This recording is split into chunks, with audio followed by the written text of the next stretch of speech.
Senator from Indiana is recognized. Thank you, Mr. President. Since the beginning of this year, there's been a lot of conversation both here in Washington and around the country about the future of American involvement in Venezuela and how that relates to the War Powers Act. So as we head into recess, my colleagues head back to their respective states and to other locales. I just wanted to take a minute and update my constituents on how this U.S. Senator is approaching this situation. First, I want to reiterate that I support President Trump's decision to bring Nicolas Maduro to justice for his many crimes. I know I speak for countless Hoosiers in expressing my gratitude that after years of oppression, the Venezuelan people now have a new hope. In fact, I've taken meetings in recent days with diplomats, national security luminaries, business people, expats, and others, and those meetings have reinforced the reality for me that right now we have an opportunity for brighter days ahead in Venezuela. And I know the administration is working with multiple stakeholders to affect that sort of positive change that we're all hoping for. And I, of course, also want to commend the bravery, the professionalism of the U.S. service personnel who carried out the successful law enforcement mission in Venezuela earlier this month. Highly impressive, highly sophisticated. I'm awestruck by the mission, all that it accomplished, and I thank the men who are part of that. Now, while I applaud and stand with the president and his team on the law enforcement action taken in Venezuela to remove Nicolas Maduro, that law enforcement mission is now complete. I just want to clarify that for many of my constituents.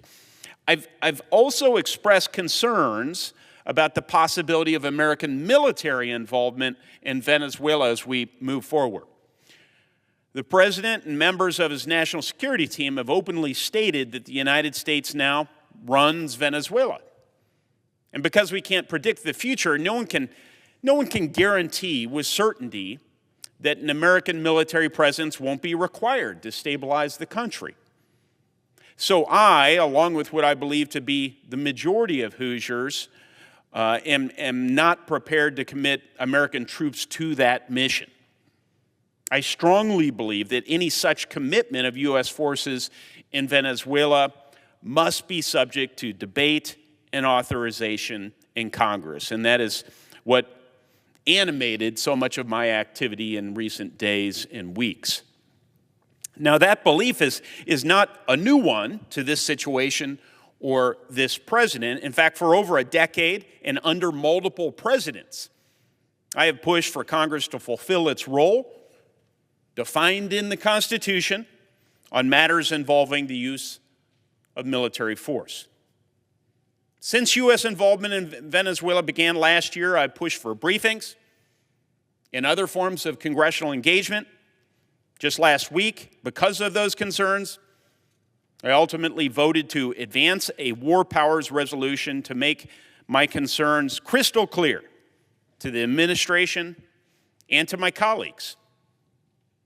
The reality, though, is this.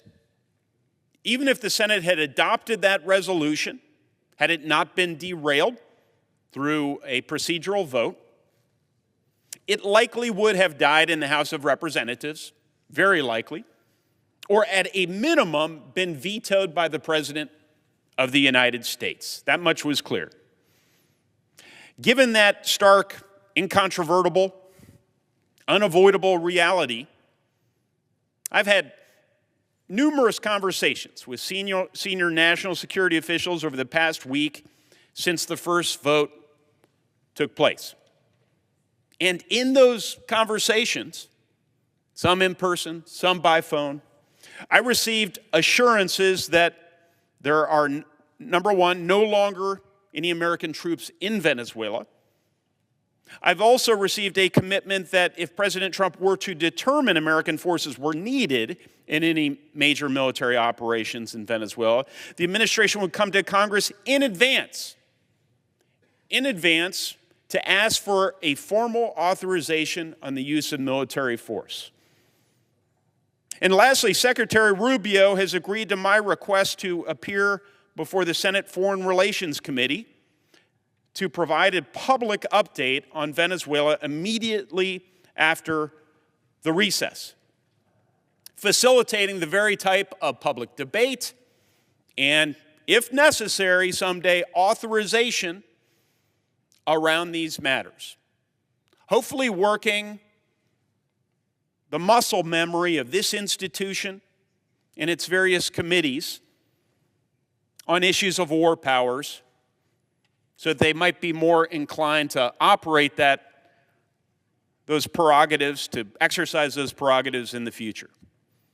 For those like me who want Congress to perform its long-standing role in these issues, the commitments I've secured are major commitments that will help keep Congress better informed, help ensure we make better decisions, and ensure in this situation that any future commitment of U.S. forces in Venezuela is subject to public debate and authorization here in this body. So let me just end by saying that President Trump campaigned against forever wars. Millions of people strongly supported him in that position. I strongly support him in that position, still today. And I believe that a drawn-out campaign in Venezuela involving the American military, even if unintended, would be the opposite of President Trump's goal of ending foreign entanglements. But I also make that statement with humility, understanding that world events are fluid, the world is complicated, circumstances can change. And what all of us in this body should want is the opportunity to perform oversight and provide input on these critical foreign policy issues on behalf of those we represent. If we must make a decision, a very difficult decision, at some point in the future, our constituents should be able to hold us accountable for those decisions.